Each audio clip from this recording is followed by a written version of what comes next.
देखो आज दोबारा हम स्टार्ट करने जा रहे हैं। उससे फर्दर कल हमने आपको यूनिट सिखाया था, उससे आगे फर्दर हम आज डायमेंशन सिखाने के लिए जा रहे हैं। सबसे पहले इम्पॉर्टेंट है हम डायमेंशन पढ़ क्या रहे हैं, हम पढ़ क्यों रहे हैं डायमेंशंस।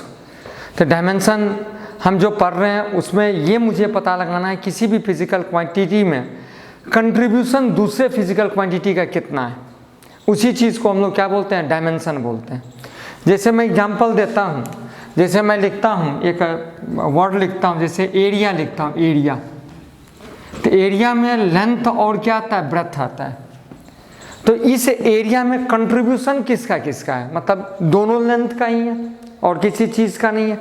तो ये पूछता है जैसे एरिया हो गया, वॉल्यूम हो गया, मास हो गया, डेंसिटी हो गया, एक्सेलरेशन हो गया, इसमें दूसरे क्वांटिटी का कंट्रीब्यूशन कितना है, किससे किससे कितना मिला, जो एरिया या चाहे वेलोसिटी या चाहे फोर्स कुछ भी बना है, तो उस चीज़ को हम डायमेंशन के तहत देखते हैं। तो हेडिंग देते हैं डायमेंशन। और डायमेंशन भी जैसे यूनिट दो टाइप का हुआ करता था, वैसे ही यूनिट दो टाइप का हुआ करता था, सेम वैसे ही डायमेंशन भी कितना टाइप्स का होता है, दो टाइप्स का होता है। एक होता है फंडामेंटल, यानी वैसा डायमेंशन जो सेल्फ पे डिपेंड करता है, किसी दूसरे फैक्टर पर डिपेंड नहीं करता है। दूसरा डिराइव, जो फंडामेंटल के यूज करने के बाद बनाया जाता है, वैसे डायमेंशंस को हम लोग क्या बोलते हैं, डिराइव्ड डायमेंशन बोलते हैं। तो हेडिंग देते हैं सबसे पहले, और ये हेडिंग आज का जो हमारा है वो है डायमेंशन। तो देखते हैं डायमेंशन। और जैसा मैंने पहले बोला आपको, ये भी कितने टाइप्स का, दो टाइप्स का। तो इसको हम भी दो टाइप्स में डिस्ट्रीब्यूट कर देते हैं, दो टाइप्स का लिखते हैं। पहला आता है फंडामेंटल डायमेंशन। कौन सा डायमेंशन, फंडामेंटल। तो लिख दो फंडामेंटल डायमेंशन देखते हैं। और दूसरा जो मेरे पास आता है डिराइव्ड डायमेंशन देखते हैं। तो जो फंडामेंटल है वो सेल्फ पे डिपेंड करता है। जैसे पहले भी यूनिट्स में पढ़ चुके हो, उसके पढ़ने के बाद थोड़ा आसान हो जाएगा। तो वो जो यूनिट्स का पार्ट था वो यहाँ पर भी रिपीट हो रहा है। कैसे, सो देखो, जैसे हम लेंथ लिखते हैं, लेंथ। तो लेंथ में दिस इज, इसका डायमेंशन लिखोगे, देखो ये फॉर्मुलेटेड होता है, ये इस लेंथ से, ये ब्रैकेट लगाता है। अब लेंथ में मास का कोई भी कंट्रीब्यूशन नहीं है, टाइम का कोई भी कंट्रीब्यूशन नहीं है, या किसी अदर फैक्टर का कोई भी कंट्रीब्यूशन नहीं है, तभी ये क्या कहलाता है, फंडामेंटल कहलाता है। तो हम इसमें क्या लिखते हैं, m0। अब किसी भी चीज़ पे पावर 0 दोगे तो कितना आ जाएगा, 1। ये अच्छा लगे देखने में, या फॉर्मुलेट कर सकें, कंट्रीब्यूशन को माप सकें उस चीज़ के लिए, तो मैं एक लिख के देन समझाता हूँ। m0 l t पे पावर 0, m पे पावर 0 है, इसका मतलब क्या है, ये 1 आ जाएगा। t पे पावर 0 है, ये भी कितना आ जाएगा, 1 आ जाएगा। सिर्फ और सिर्फ क्या है, l है, यानी लेंथ सिर्फ और सिर्फ बिलोंग्स किससे करता है, l से करता है। मतलब लेंथ में कंट्रीब्यूशन सिर्फ और सिर्फ लेंथ का रहेगा, मास और टाइम का कुछ भी कंट्रीब्यूशन नहीं रहेगा। This is denoted by dimension, और ये डायमेंशन किसका देगा, लेंथ का दे देगा। दूसरा देखें, यहाँ पर हम मास की बात करते हैं, तो जब मास का देखोगे तो लेंथ और टाइम का कंट्रीब्यूशन नहीं आएगा, सिर्फ और सिर्फ हम क्या यूज करते हैं, मास यूज करते हैं। तो लिखेंगे ml0 t0, ये चीज आता है। सिमिलरली टाइम की बात करो, तो टाइम में m0 l0 t सिर्फ आ जाएगा। ये this is the fundamental, 3 basic fundamentals है। हालांकि और भी आगे टेम्परेचर भी देख सकते हो, करेंट भी देख सकते हो, वो सब फर्दर आता जाएगा, लेकिन 3 बेसिक फंडामेंटल्स आते हैं। पहला आता है लेंथ m0 l t0, दूसरा आता है मास m l0 t0, तीसरा आता है टाइम m0 l0, और क्या आ जाता है, t आ जाता है। And this is denoted by fundamental dimensions. इसको फंडामेंटल डायमेंशन से हम क्या करते हैं, डिनोट करते हैं। अब यदि हम कंपेयर करें यूनिट और डायमेंशंस को, तो यूनिट में हम रिप्रेजेंट करते थे, उसका क्या सरनेम होगा, हम रिप्रेजेंटेशन, यहाँ पर कंट्रीब्यूशन, वहाँ पर सरनेम, रिप्रेजेंट किससे कर रहे हैं, यहाँ पर हम उसमें कंट्रीब्यूशन कितना है, जैसे ड्राइव में जाओगे तो और अच्छे ढंग से इसको समझ सकते हो कंट्रीब्यूशन कितना आता है। यहाँ पर कंट्रीब्यूशन क्या है, वन टाइम, सिंगल टाइम्स में। डिराइव्ड में जाएंगे तब मल्टी टाइम्स आएगा। तो डिराइव्ड की बात करते हैं, डिराइव्ड डायमेंशन वैसा डायमेंशन जो फंडामेंटल पे टोटली क्या करता है, डिपेंड करता है। जैसे एग्जाम्पल लेते हैं, फर्स्ट एग्जाम्पल लेते हैं, मान लो मैं बहुत बेसिक से लेके चल रहा हूँ, तो एरिया यूज करते हैं, एरिया। तो जब एरिया यूज करोगे तो यहाँ पर लेंथ इंटू क्या आता है, ब्रेथ आता है। तो लेंथ के लिए भी क्या यूज करोगे, एल यूज करोगे, ब्रेथ के लिए भी क्या यूज करोगे, एल यूज करोगे। दोनों मिलके क्या दे देगा, एल स्क्वायर दे देगा। तो ये फॉर्मूलेट ऐसे लिख दो या इसी चीज को मॉडिफाई करके लिख दो, तो ये क्या लिखोगे, m0 l स्क्वायर t0 आ जाएगा। अब यानी एरिया बनने में लेंथ का डिस्ट्रीब्यूशन क्या था, दो बार था। मास का डिस्ट्रीब्यूशन एक बार भी नहीं, टाइम का डिस्ट्रीब्यूशन एक बार भी नहीं है। तो हम कह सकते हैं area contributed with length and breadth and that's dimension is कितना, m0 l स्क्वायर t पे पावर कितना आ जाएगा, 0 आ जाएगा। सिमिलरली जैसे एक वॉल्यूम ले लो, वॉल्यूम ले लो, वॉल्यूम। तो वॉल्यूम लोगे तो लेंथ भी आएगा, ब्रेथ भी आएगा और क्या आ जाएगा, हाइट आ जाएगा। तो इसमें मास का तो कुछ लेना देना है नहीं, तो मास के बदले क्या लिख दोगे, m0 l क्यूब और t के बराबर क्या लिख दोगे, 0 लिख दोगे। This is the dimensional equation. जब इस फॉर्मेट में लिखते हो तो ये डायमेंशनल क्या कहलाता है, इक्वेशन कहलाता है। ये सारे डायमेंशनल इक्वेशन है, किसके हैं, फंडामेंटल के हैं। ये जो मैं लिखने जा रहा हूँ ये किसके हैं, डिराइव्ड के हैं। इससे एक क्वेश्चन देखो, ये बहुत बेसिक, बट इसमें बहुत सारे क्वेश्चंस बनेंगे। अभी हम धीरे धीरे करके जब इसको डायमेंशन को पढ़ाऊंगा, बेसिक फिजिक्स जब पढ़ाऊंगा तो लॉट्स ऑफ चीज इसमें आएगा, एक से एक क्वेश्चन आएगा। और इसके रिस्पेक्ट में मैं आपको एस.सी. वर्मा का एक एक क्वेश्चन भी करवाऊंगा। आप एक बुक खरीद लो, that's book is known as concepts of physics by S C. Verma and this is the basic book for IIT JEE। ये आपको रखना चाहिए, पढ़ना चाहिए और इसके रिस्पेक्ट में हम एक एक क्वेश्चन भी आपको करवाएंगे। तो एरिया देखा, वॉल्यूम देखा। तीसरा डेंसिटी देखो, डेंसिटी देखो। तो डेंसिटी मास अपॉन कितना होता है, वॉल्यूम। तो मुझे अच्छी बताओ, मास को किससे, m से, और वॉल्यूम को किससे, l क्यूब से। तो मेरे पास क्या आ जाएगा, m l पे पावर -3 t पे power 0। This is denoted by किससे, डायमेंशन ऑफ किसका, डेंसिटी का। पहला एरिया, वॉल्यूम, डेंसिटी, तीन बेसिक पार्ट देखे जो अक्सर फिजिक्स का बेस होता है। अब मैं अपने फिजिक्स की बात करूं, जैसे डिस्टेंस या डिस्प्लेसमेंट या वेलोसिटी या स्पीड, सबकी बात करें तो एक एक करके हम कई डायमेंशंस को आपको सिखा रहे हैं। और साथ ही साथ जैसे मैंने टॉर्क का सिखाया था, वर्क का सिखाया था, कोएफिशिएंट ऑफ विस्कोसिटी का सिखाया था, उन सब का भी डायमेंशन आज हम देखेंगे।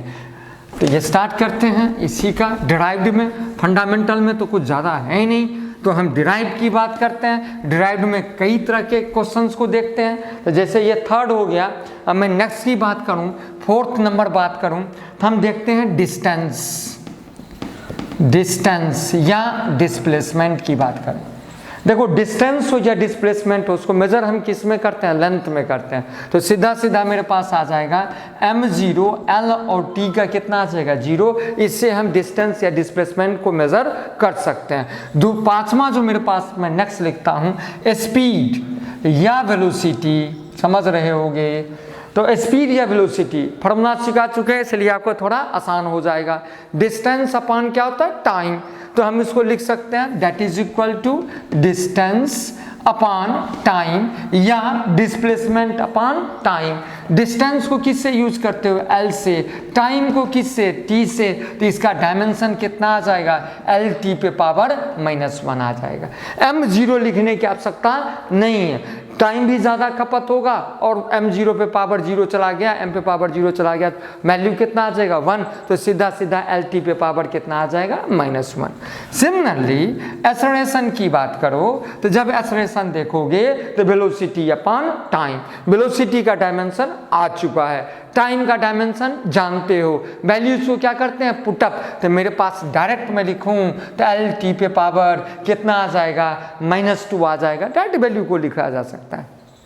सिमिलरली यदि हम 7th नंबर देखें तो मैं फोर्स की बात करता हूँ, फोर्स। तो फोर्स बराबर क्या होता है, मास इंटू एक्सेलरेशन। मास को किससे लिखते हो, m से। एक्सेलरेशन को अभी ऑलरेडी लिख चुके हो, कितना लिखते हो, lt पे पावर -2 लिखते हो। तो फॉर्मूला तुम्हारा क्या बन जाएगा, mlt पे power -2, and that is the dimension किसका, फोर्स का। नेक्स्ट एक दो और देखते हैं, तो वर्क की बात करते हैं। किसकी बात करते हैं, वर्क की बात करते हैं। वर्क बराबर क्या होता है, फोर्स इंटू डिस्प्लेसमेंट होता है, फोर्स इंटू डिस्प्लेसमेंट होता है। साथ ही साथ यहाँ पर अगेन कितना आ जाएगा, कॉस थीटा, जो यूनिट्स में मैंने आपको सिखाया था। तो थोड़ा सीखते हैं इस पे, थोड़ा बेसिक इस पे सीखते हैं, थोड़ा बेसिक सीखते हैं। अगेन जैसे वहाँ पर सिखाए थे वैसे यहाँ पर भी थोड़ा बेसिक सीखते हैं, थोड़ा बेसिक सीखते हैं। तो आप देखिएगा इसको, बेसिक सीखते हैं। तो मुझे अच्छी बताइए, जैसे साइन थीटा, जैसे कॉस थीटा, टेन थीटा, इसका अपोजिट भी आप ले सकते हैं। ऑलरेडी आप जानते हैं साइन थीटा पी बाई क्या होता है, एच। पी का मतलब परपेंडिकुलर, मेजर किस में करोगे, लेंथ में। एच का मतलब हाइपोटेन्यूज, मेजरमेंट किस में करोगे, लेंथ में। लेंथ क्या आ जाएगा, कैंसिल, तो कुछ बचा ही नहीं। बचा कितना, 1, जो कि डायमेंशन क्या देगा, लेस देगा। इसका मीन्स साइन थीटा डायमेंशन क्या है, लेस है। सिमिलरली कॉस बी बाई क्या होता है, एच, ये पी बाई कितना होता है, बी, ये सारा का सारा डायमेंशन क्या हो जाएगा, लेस हो जाएगा। यानी जितने भी ट्रिगोनोमेट्री फंक्शंस हैं वो सारे के सारे डायमेंशन लेस होंगे। जैसे यूनिट लेस होता था वैसे ही डायमेंशन भी क्या होगा, लेस होगा। साथ ही साथ आप याद रखना, जितना भी कांस्टेंट होता है, हाफ, 2 पाई, 3 पाई, पाई, कुछ भी होता है, सबका कोई भी यूनिट्स नहीं होता, और ना ही यूनिट्स होता है ना ही डायमेंशन होता है। यानी जितने भी कांस्टेंट क्वांटिटी हैं, न तो उसका यूनिट्स होता है ना ही उसका डायमेंशन होता है। तो मुझे अच्छी बताओ, वर्क जब मैंने लिखा, क्या लिखा, force into displacement into cos theta. Cos theta कोई भी डायमेंशन प्रेजेंट नहीं होगा। अगेन जैसे मैंने बोला था, यूनिट्स में यदि मैं स्पेक्स लगाऊं, चश्मा लगाऊं, किसका, यूनिट्स का, तो मुझे कोई भी कांस्टेंट दिखाई नहीं देगा। वैसे ही जब मैं चश्मा पहनूं, किसका, डायमेंशंस का, तब मुझे क्या नहीं दिखाएगा, कोई भी कांस्टेंट दिखाई नहीं देगा। साथ ही साथ जिसका डायमेंशन नहीं होता है वो भी दिखाई नहीं देगा। तो कॉस थीटा का कोई भी डायमेंशन नहीं होता, तो मैं यदि डायमेंशंस के चश्मे से देखूं तो कॉस मुझे दिखाई नहीं देगा। तो सिर्फ देगा क्या, फोर्स, और क्या देगा, डिस्प्लेसमेंट। तो फोर्स को किससे लिखते हैं, mlt पे पावर -2, जो ऑलरेडी आपने ऊपर लिखा। डिस्प्लेसमेंट को किससे लिखते हो, L से, तो यहाँ पर क्या लिख दोगे, L, तो ये कितना आ जाएगा, ml² t पे power -2, and that is the dimension of किसका, वर्क का। इसी ढंग से कई निकाल सकते हो। जैसे मैं एक और एग्जाम्पल देता हूँ, 9 नंबर, काइनेटिक की बात करें, क्या हाफ mv² लिखते हो, तो हाफ तो आपको दिखेगा नहीं, क्यों, कैसे समझ चुके हो, हाफ नहीं दिख रहा है साहब। आपको क्या दिख रहा है, मास दिख रहा है, तो मास के लिए क्या यूज करते हो, m यूज करते हो। फिर क्या दिख रहा है, वेलोसिटी दिख रहा है, वेलोसिटी के लिए क्या यूज करते हो, lt पे पावर -1 का स्क्वायर। दोनों को रिजॉल्व कर लो तो ml² t पे पावर -2। यानी जो डायमेंशन वर्क का होता है वही डायमेंशन काइनेटिक एनर्जी का होता है।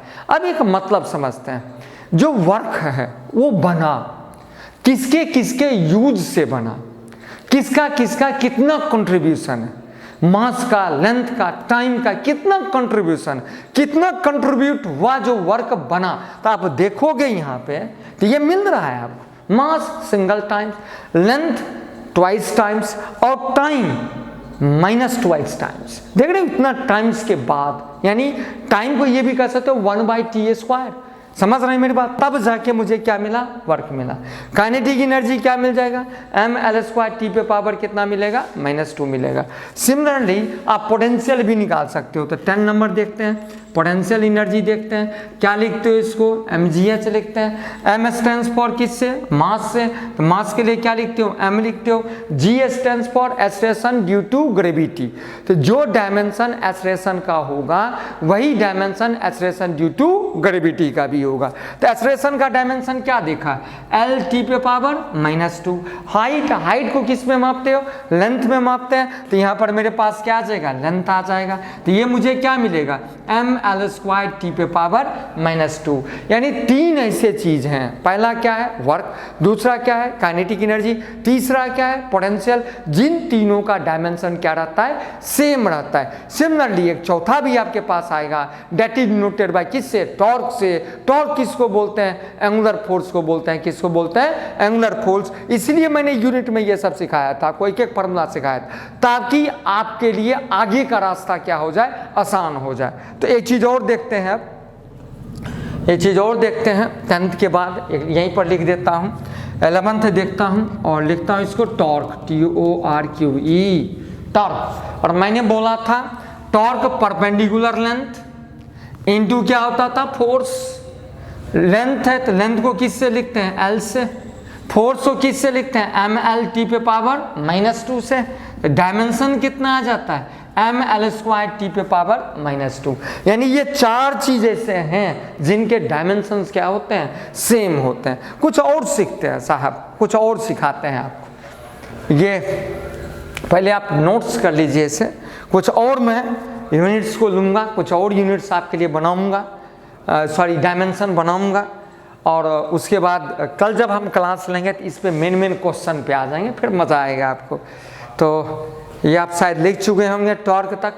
टॉर्क के बाद फर्दर हम स्टार्ट करें तो थोड़ा एंगुलर की बात करते हैं। जैसे मैंने एंगुलर की बात वहाँ पर भी किया था, कहाँ पे आपको याद होगा, यूनिट्स में। तो यहाँ पर भी एंगुलर की बात करते हैं। तो सबसे पहले एंगल को देखते हैं। किसको देखते हैं, एंगल को।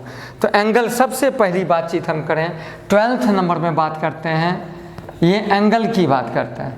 एंगल को डिनोट किससे करते हैं, थीटा से। लास्ट भी आपको सिखाया था आर्क अपान किससे, रेडियस से। तो आर्क डिवाइडेड बाय रेडियस। तो आर्क को किस में मापोगे, लेंथ में। रेडियस को किस में मापोगे, लेंथ में। तो लेंथ नीचे भी किससे, लेंथ से। लेंथ क्या हो गया, कैंसिल। डायमेंशन लेस दे देगा। बोलो यस या नो। इसका कोई भी डायमेंशन नहीं होगा। ऊपर भी क्या है, लेंथ, नीचे भी क्या है, लेंथ। तो ये चीज क्या दे देगा, डायमेंशन लेस क्वांटिटी देगा। All trigonometry functions are dimensionless. साथ ही साथ theta angle also dimensionless. अब दूसरा देखते हैं, याद करो एंगुलर वेलोसिटी, जिसको हमने ओमेगा से लिखा था। और याद करोगे ये थीटा बाई क्या लिखा था, टाइम पीरियड। थीटा का कोई भी डायमेंशन नहीं है, देख चुके हो। डायमेंशन क्या है, लेस है। तो 1 बाय सिर्फ टाइम पीरियड को किससे, टाइम पीरियड क्या होता है, टाइम देगा। टाइम को किससे लिखते हैं, टी से। तो ये चीज़ मेरे पास कितना आ जाएगा, टी पे पावर -1 आ जाएगा। सिमिलरली नेक्स्ट देखते हैं, that's 14 number, angular acceleration. Angular acceleration देखते हैं। तो मुझे अच्छी बताओ, क्या एंगुलर वेलोसिटी अपान टाइम होगा। एंगुलर वेलोसिटी का क्या लिखते हो, टी पे पावर -1। टाइम का किससे लिखते हो, टी से।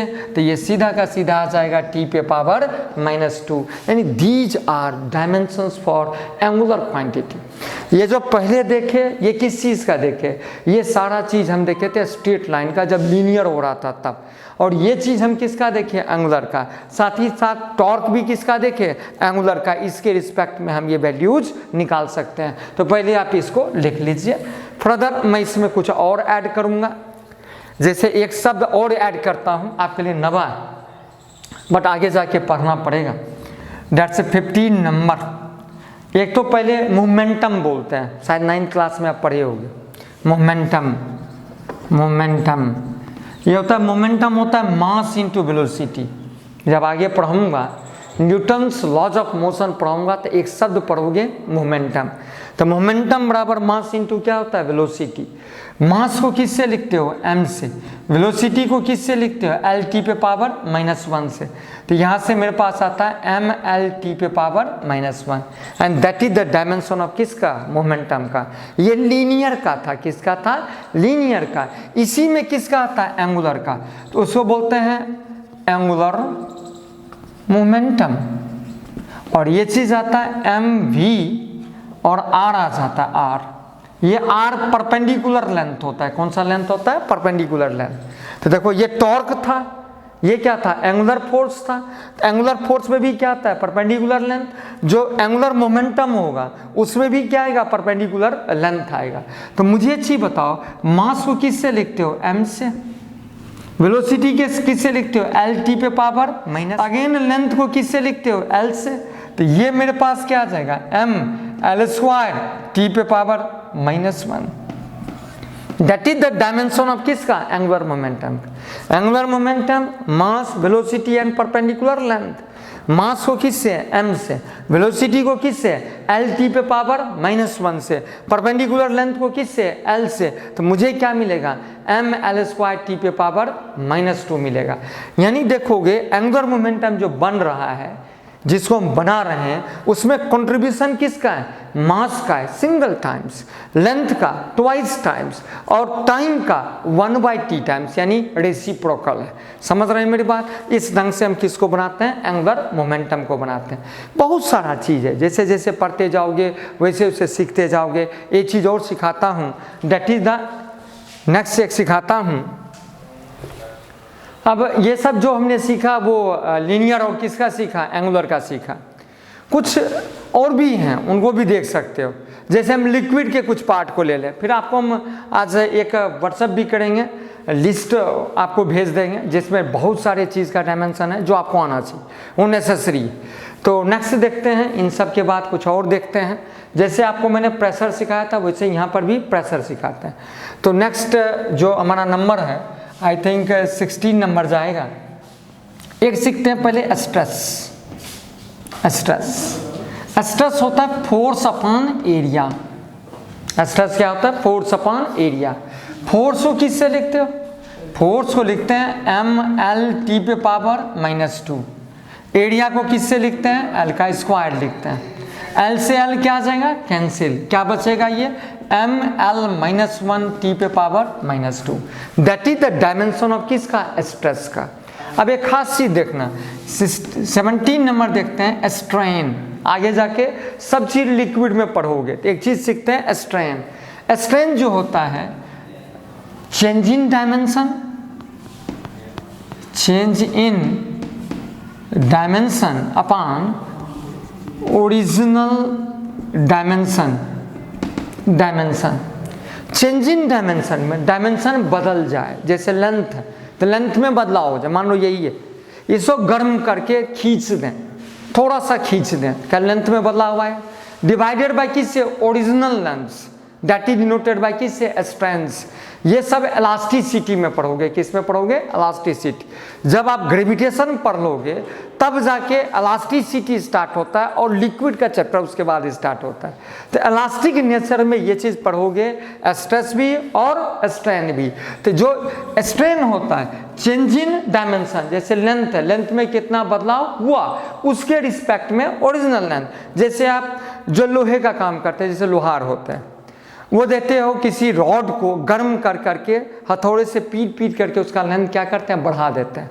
तो थोड़ा सा लेंथ उसमें बढ़ जाता है। तो चेंज इन लेंथ अपॉन किससे? ओरिजिनल से। तो ऊपर भी लेंथ आएगा, नीचे भी लेंथ आएगा। या आप सॉफ्ट बबल लेते हो, है ना, सॉफ्ट बबल को जब बढ़ता जाता है तो लेंथ, वॉल्यूम उसका क्या करेगा? बढ़ेगा। किसके रिस्पेक्ट में? ओरिजिनल के रिस्पेक्ट में बढ़ता है। तो हम देखते हैं चेंज इन वॉल्यूम अपॉन किससे? Original volume. तो जब भी ऊपर भी वॉल्यूम, नीचे भी वॉल्यूम, ऊपर भी लेंथ, नीचे भी लेंथ, तो जितना डायमेंशन ऊपर उतना ही डायमेंशन नीचे। तो ऐसे क्वांटिटी को डायमेंशनलेस क्वांटिटी बोला जाता है। समझ रहे हैं मेरी बात? जैसे नेक्स्ट देखें, प्रेशर को देखें। प्रेशर बराबर फोर्स अपॉन किससे? एरिया। फोर्स क्या लिखते हैं? m l t पे पावर -2। एरिया को किससे लिखते हैं? L square. तो m l -1 t पे power -2, and that is the dimension of किसका? प्रेशर का। तो ये बेसिक है, ये आपको आना चाहिए, इससे बिना काम नहीं चल सकता। अब कुछ इंपॉर्टेंट देखते हैं, जैसे कल जैसे इंपॉर्टेंट सीखा था वैसे आज भी कुछ इंपॉर्टेंट देखते हैं, जिसमें फर्स्ट नंबर आता है कैपिटल जी का। Capital G stands for universal gravitational constant, जो कल भी हमने देखा था। तो मुझे अच्छी बताओ, फोर्स बराबर क्या लिखते हो, जी m1 m2 upon r square. Force का डायमेंशन m l t पे पावर -2, g का डायमेंशन मुझे निकालना है, मास का डायमेंशन m से, दूसरे मास का m से, लेंथ का क्या आ जाएगा, l का स्क्वायर आ जाएगा। एक मास से मास क्या आ जाएगा, कैंसिल।